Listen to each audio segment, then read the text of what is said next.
What's up mga ka-animak, ito na nga ang part 2 ng kwento ni Yuto, ang ating gwapong bida na pinag-aagawan sa ibang mundo, kung saan sa part 1 ay magsisimula na ang laban nila sa clan ng Hoof na nagtatangkang sakupin ang clan ng Horn na nasa ilalim na ng pamumuno ni Yuto, pero bago natin simulan kung di ka pa nakasubscribe sa aking channel, ay baka naman, pa-like na din at pa-hit ng bell icon para updated ka lagi sa mga bago kong video. Yun na nga, pero let's not simulan na natin. Kasunod nga nito ipinakita si Yang Vi, ang leader ng Hoof clan, habang sinasabi nito na maikling panahon na lang ay masasakop na nila ang clan ng Horn, na nagulat dahil sa sorpresang pag-atake ni Rin at kanyang mga kasama. Pagkakita naman nito ay hindi niya maintindihan kung bakit sumugod ito ng mga nakasakay lamang sa kabayo at hindi ang kanilang buong puwersa. Agad naman siyang kumalma saka pinag-utos sa mga kawal maging handa lang, at madali lang nilang matatalo ang maliit na hukbong ito. Pagkarinig naman nito ay agad namang umatras sila Rin at kanyang mga kasama. Nagalit naman ng gusto si Yang Vi dahil tila pinaglalaroan lang siya. Kasunod nito'y dumating na ang buong hukbo nila Yuto sa bayan ng Horn Clan, malugod naman siyang sinalubong ni Linia. Matapos nito'y nagtanong si Yuto kung gaano pa ba katagal bago makarating ang Hoof Clan sa kanilang bayan. Sinabi naman nito na aabutin na lang ito ng kalahating araw, kung ganun daw umabot lang sila sa tamang oras, saka humingi si Yuto ng pagkain at tubig kay Linia. Hindi naman ito natuwa dahil parating na ang kalaban kaya bakit pa nila kailangan ng pagkain at tubig. Bumiti si Yuto saka sinabi na hindi nila magagamit ang buong lakas nila sa pakikipaglaban kung walang laman ang kanilang tiyan. Humanga si Linia dito at sinabing na napakataba talaga ng utak niya. Parang ikaw lang nung ginaya mo pati pangalan sa test paper ng classmate mo. Sa kabilang banda naman si Yang Vi ay parang isang buwang walang ligo at tulog dahil binubulabog sila ng pangkat ni Rin sa tuwing babalikan nilang magpahinga. Habang nagulat ang kawal sa kanya na paparating na ang puwersa nila Yuto, kaya inutos niya na simulan ang paglusob. Tahimik namang nagmamasid si Rin sa gubat, habang ang mga sundalo ni Yang Vi ay parang mga zombie na walang lakas dahil gumana ang taktika ni Yuto na bigyan sila ng mga sorpresang pag-atake para hindi maging handa sa parating nilang labanan. Dahil nga dito ay madali lang silang tinatalo ng mga sundalo ni Yuto, habang si Yang Vi naman ay napansin ang kanilang kahinaan, na malakas lang ang unahan nilang puwersa, kaya umatake ito sa kanang bahagi kung saan nakapwesto ang mga sundalo ni Linia. Inaasahan naman niya ito dahil sinabi ni Yuto na mangyayari talaga ito, pero pagkakita kay Yang Vi na tila higanteng halimaw na papasugod ay nanginag sila sa takot. Nagmukha lang tuloy silang mga damo na hinahawan ni Yang Vi nang makalapit ito sa kanila. Napansin naman ito ni Yuto kaya inuutusan niya ang ni Rin na atakihin si Yang Vi. Sumugod na nga si Rin at ang kanyang pangkat, sinalubong naman sila ni Yang Vi, kaya nagsabay na nagtama ang kanilang sandata. Tinalo si Rin sa lakas nito kaya nalaglag siya sa kabayo at nabitawan ng kanyang sibat. Umatake pa ito uli, pero naputol ang sandata niya dahil nasangga ito ni Rin ang kanyang espada. Matapos nito'y hinugot din ito ang kanyang espada. Hindi naman na nagsayang ng oras si Rin at iwinasiwas ang kanyang espada. Napumutol uli sa espada nito kaya tumalsik ang ketchup. Nang bumagsak ito sa lupa, ay tinanong nito kung anong klaseng espada ang gamit niya na nagawang hiwain kahit ang kanyang sandata. Sinabi ni Rin na si Yuto ang lumikha ng espadang iyon. Lingid naman sa kanilang kaalaman na ginaya lang ito ni Yuto mula sa kanyang tunay na mundo. Kasunod nito'y sinigaw na ni Rin na natalo na niya ang pinuno ng Hoof Clan, kaya ipinahayag na ni Yuto ang pagkapanalo nila sa digmaan. Matapos nilang manalo sa digmaan ay nagtatampisaw sila ngayon sa ulan. Sa paliguan pala, sumulpot bigla si Linia. Sinabi kay Yuto na ayaw niya ng maging kapatid niya at nagpropose na pakasalan siya. Hindi siya nakasagot, sa halip ay nagpalinis ang kanyang likod. Samantala nagtatalo naman si Rin at Felicia kung sino ang susunod na maglilinis ng likod niya. Parang jowa at ex ko, pinag-aagawan ako. Sa panagiginip ko nga lang. Sa kabilang banda naman sinabi naman ni Yuto na malinis na ang likod niya, kaya nadismaya ang dalawa. Parang ikaw lang sa crush mo, na laging mong ka-text at nilolodan, pero iba pala ang gusto. Ngayon nga ay umiinom na sila ng tsaa. Dito ay tinanong siya ni Yuto kung bakit biglaan ang pag-aalok niya ng kasal. Nagtapat si Linia na ang pagiging leader ay dapat na ibinabasi sa lakas at abilidad, pero hindi ganun ang kaso niya, dahil pinasa lang ng kanyang ama ang pamumuno ng hindi pinapaalam sa marami. Pagkarinig nito'y agad na sinabi ni Yuto na tiyak na mapapahamak siya kung mabubunyag ang sikreto niya, pero iyon nga daw ang dahilan niya kaya nag-aalok siya ng kasal ng tuluyan nang mailipat sa kanya ang pamumuno ng kanyang clan. Natahimik naman si Yuto pagkarinig nito, dahil mukhang ang ating bida ay ayaw pang magkaroon ng konsumisyon sa buhay. Sumingit naman si Felicia na hindi ito isang tanong na mabibigyan agad ng kasagutan. Sinangayon na naman ito ni Yuto saka sinabi na ipagbibigay alam niya muna ito sa iba pang kasapi ng kanilang clan. Lumipat naman ang eksena sa isang lalaki na may pulang buhok na mukhang hindi gagawa ng maganda, na palapit sa kanilang bayan.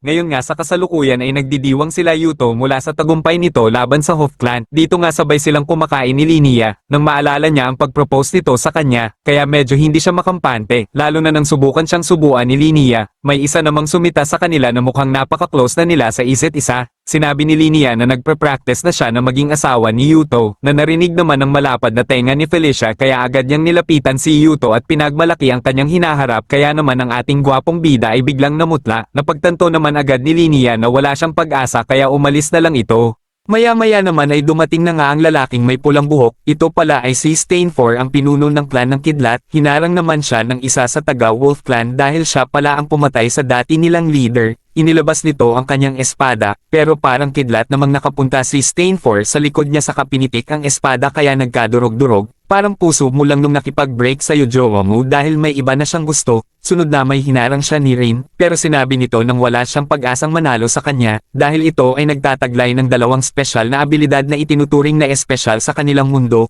kaya wala din siyang nagawa. Sunod naman nitong pinagtripan si Linia na magsasalita pa sana pero pinigilan siya ni Yuto sa katumingin ng masama kay Stainfor. Sa kanya sinabi na wag na siyang mandamay ng iba dahil siya naman talaga ang sadya niya dito. Napahanga naman ito nang nakita ang tila walang takot na mga mata ni Yuto kaya gumamit ito ng espesyal na abilidad kaya agad itong nakalapit kay Yuto. Si Yuto naman sa kabila nito ay hindi pa rin nagpakita ng takot kaya lalo lamang itong natuwa kay Yuto sa katinanong ang kanyang pangalan. Sinagot naman siya ni Yuto. Pagkarinig naman nito ay tumalikod na saka sinabing siguradong maghaharap pa sila uli. Pagkalabas naman nito ay saka lang nakahinga ng maluwag sila Rin at Felicia. Habang namang naglalakad sila Stainfor ay tinanong siya ng matanda kung ano na kanyang plano. Ngumisi ito ng masama saka sinabing sisiguruhin niya na mawawasak niya si Yuto maging ang kanyang clan. Sa kabilang banda naman habang naglalakad sila Yuto sa bayan ay may dalawang cute na bata ang tamimik silang minamanmanan, nang may madaanan sila Yuto na mag-ina na ibinibenta bilang mga alipin, ay naawa siya kaya nilapitan nila ito saka nagbayad para sa kalayaan ng mga ito, na nakita naman ng dalawang batang nagmamasid sa kanila na tila humanga sa ginawa niya. Kasunod nito'y habang nasa opisina si Yuto ay nag-report si Rin na may ipinadala ang clan ng Claw para kausapin siya.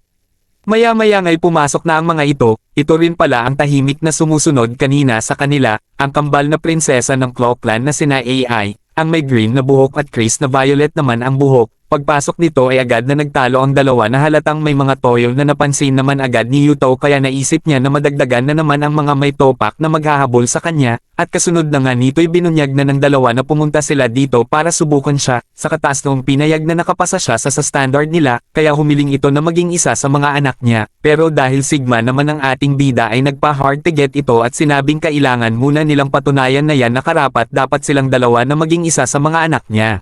Kasunod na nga nito'y kasama na nila Yuto ang kambal papunta kanila Linia, habang umaandar naman ay napansin ni Yuto na masyadong mabilis ang kanilang takbo. Pinaliwanag naman ni Chris na walang dapat ikatakot dahil ang kapangyarihan niya ay sanggain ang puwersa ng hangin na sumasalubong sa kanila, habang si AI naman ginagamit ito para itulak ng mabilis ang sasakyan. Kalaunan naman ay nakarating na sila sa bayan ng Horn Clan. Dito nga ay sinalubong siya ni Linia na halatang nagpapakyut, na gets naman agad ito ni Felicia kaya sumabat siya na hindi lang siya ang nagkakandara pa na pakasalan ni Yuto. Nagtaas naman ng kamay si AI tanda na isa rin siya sa mga ito. Dinara naman siya ni Chris na masyado pa siyang bata para rito at ang magiging asawa daw ni Yuto ay ibinabase sa ganda. Nagdabog tuloy si AI dahil halatang hindi maganda ang ibig niyang sabihin. Sa kabilang banda pinagmalaki naman ni Linia na mas malaki ang kanilang clan kaya siya dapat ang maging asawa ni Yuto. Sumabat na naman si Chris na pinalabas lang niya na wala siyang tiwala sa ganda niya, kaya magra-rumble na sana sila pero inawat sila ng ating habuling bida. Kinagabihan naman habang naliligo si Linia ay tila nakaisip ito ng masamang plano, habang si Yuto naman ay nag-iisa sa kanyang kwarto ay kumatok na nga si Linia saka pumasok. Dito nga ay isinagawa na niya ang kanyang balak na akitin si Yuto, habang si Yuto dahil loyal kagaya ng nag-upload ng video nato, ay naisip niya si Mitsuki na kanyang jowa kaya harapan niyang sinabi kay Linia na hindi siya ang type niya. Iba talaga kaming mga Sigma. Bumakas naman ang lungkot sa mukha ni Linia, nakonsensya naman si Yuto kaya inuntog ang ulo sa pader, saka humingi ng tawad at pinagtapat ang totoo na galing talaga siya sa ibang mundo at nandoon ang babaeng totoong mahal niya, na si Mitsuki kaya hindi siya pwedeng mambabae dahil siguradong maghahalo at balat sa tinalupan pag nalaman niya ito. Patuloy pang nagpaliwanag si Yuto habang si Felicia ay tahimik palang nagmamarites sa tabi. Sumagot naman si Linnea na unawaan na niya ngayon kung bakit lagi siyang umiiwas kapag binabanggit niya ang salitang kasal, kasunod naman nito'y tila may sapi ito habang sinasabi na kahit ganun ay hindi pa rin niya isusuko ang laban, saka lumakad palapit kay Yuto na para bang may balak na kainin siya, pero nang malapit ng matuluyan si Yuto ay saka naman sumulpat ang mga karibal ni Linnea na sina Chris at Felicia, ipinaalam nito na ang clan ng kidlat ay balak na lusubin sila.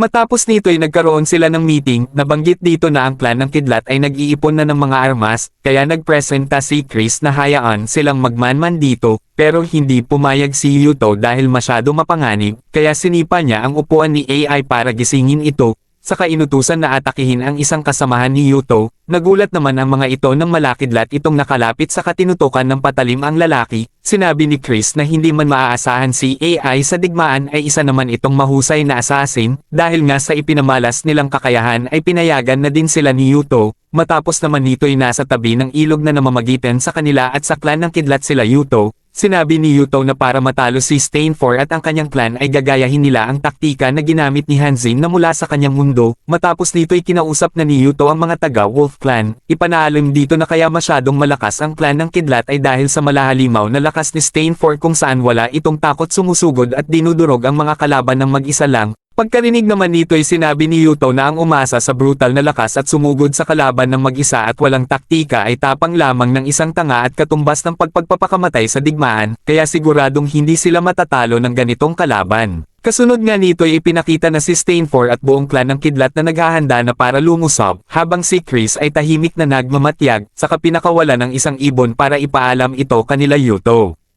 Kalaunan nga ay handa na pareho ang magkabilang panig para sa digmaan, kasunod nito'y sinabihan ni Stainfor ang kanyang ama na huwag nang sumali sa laban, saka nag-utos sa kanyang mandirigma na sumugod na sa laban. Si Yuto namay pinasugod ang mga sundalo niyang may mga sibat, ilang sandali nga lang ay napansin agad nila Stainfor na madaling nababawasan ang kanilang hukbo at parang mga barbecue lang na tinutuhog, kaya inutusan ni Stainfor si Ving.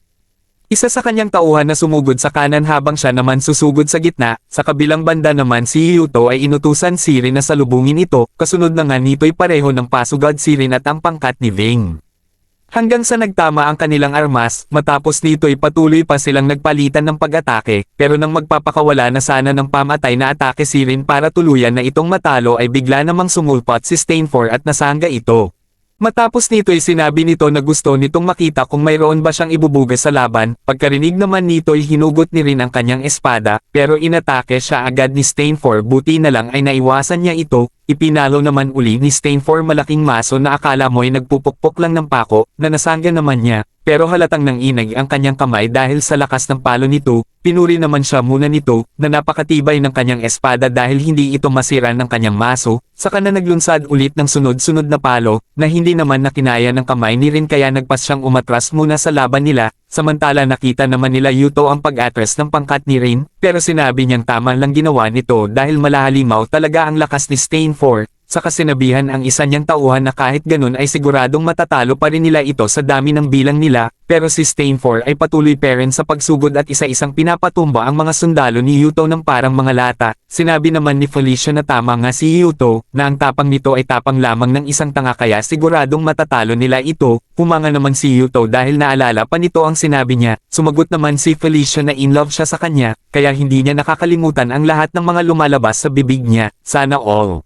Si Stainfor nga ay tuloy-tuloy lang sa pagsugod, habang si Yuto, buong kumpiyansang sinabi na siguradong matutuhog lang din ito sa mga nakaabang nilang sibat, pero si Stainfor nang makalapit ay tumalon lamang ito ng mataas, nang lumapag ito ay saka pinagpapalo ng hawak niyang maso ni Thor, ang mga sundalo ni Yuto na nagmukha lang mga batang paslit na pinapalo. Sa kabilang banda naman ay nasabi ni Yuto na mukhang medyo minaliit niya si Stainfor, at hindi niya inaasahan na mangyayari ito. Kasunod naman nito ay iminungkahi naman ng isa sa napakalakas niyang sundalo na si Scarfjord na umatras muna siya at siya ng baalang humarang kay Stainfor.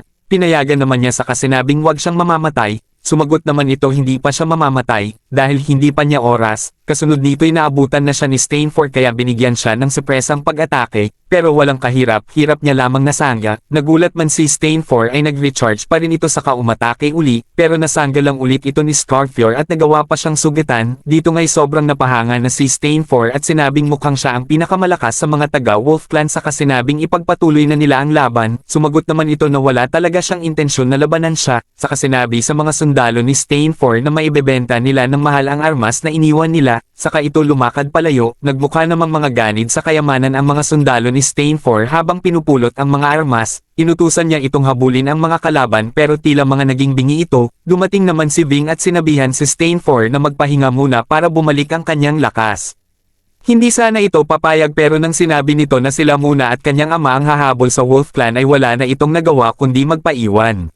Matapos naman ng ilang sandali ay makikita ang gulat sa mukha ni Stainfor. Bumalik na pala si Ving na may masamang balita na ang kanyang ama ay napatay ni Scarfior. Dahil naman sa galit niya ay sinipa niya si Ving, na tumalsik sa malayo, pero agad din naman natauhan saka pinahayag na ipaghihiganti niya ang pagkamatay ng kanyang ama. Kasunod na nga nito'y nakahabol na sila kanila Yuto na tumatawid ng ilog. Sinalubong naman siya ni Scarfior pero inasar lang siya nito sa katumakas patawid ng ilog. Nainas naman si Stainfor kaya pinag-utos na habulin sila. Habang si Yuto ay sinabing mukhang ang leyon ay kumagat nga sa bitag. Nagtanong naman si Ai kung namimangkwit ba sila. Sumagot naman si Yuto na parang ganun na nga. Umatras sila at nang panggap na natatalo ng kalaban para mahulog ito sa bitag. Kasunod na nga nito'y nakatawid na si Stainfor sa ilog.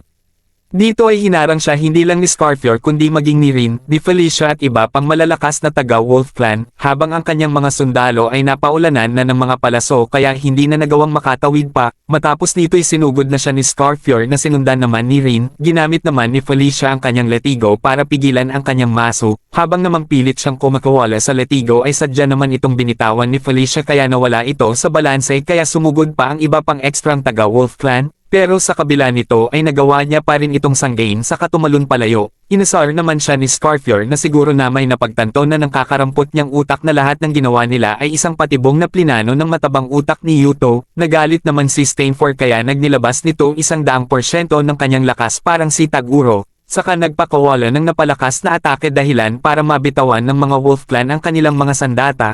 Kasunod nito'y nagyabang ito na kahit ilan pa silang magtulong-tulong at kahit anong klaseng patibong pa ang ihanda nila ay wala pa rin silang pag-asa na talunin siya. Tumawa naman si Scarfior sa kasinabing ang intensyon talaga nila ay abalahin lang siya dahil ang pang-grand event nilang patibong ay paparating pa lang. Sa kanya ito ininsulto na para lang batang kulang sa ligo kumpara kay Yuto. Saka sumakay sa kabayo para tumakas.